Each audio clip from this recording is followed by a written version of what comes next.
Querido, nessa data, nesse dia de hoje, eu queria muito que você soubesse quão feliz nós estamos com a sua formatura, com a sua, mais uma conclusão de uma etapa na sua vida.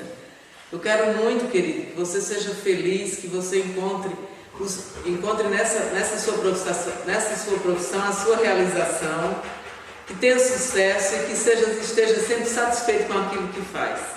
Te amo muito, querido. Um beijo bem grande da mãe, assim, do fundo do coração. Eu sempre fui acostumada a ser a irmã mais velha, a ter tudo primeiro e vir sempre antes. Mas hoje eu tô me sentindo como se eu fosse a irmã caçula, porque o meu irmão mais novo tá virando médico.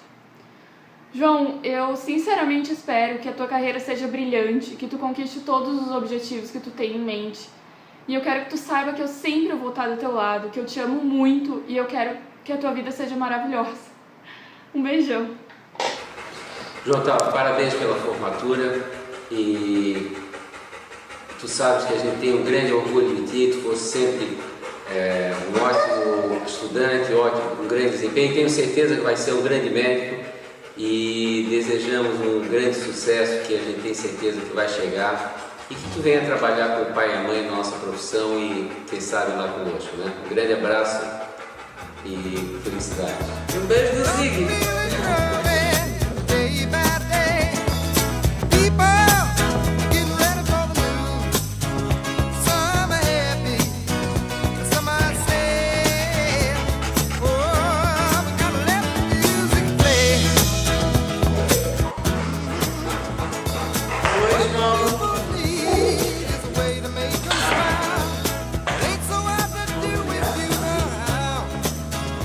A mãe queria muito que dizer que fica muito feliz nessa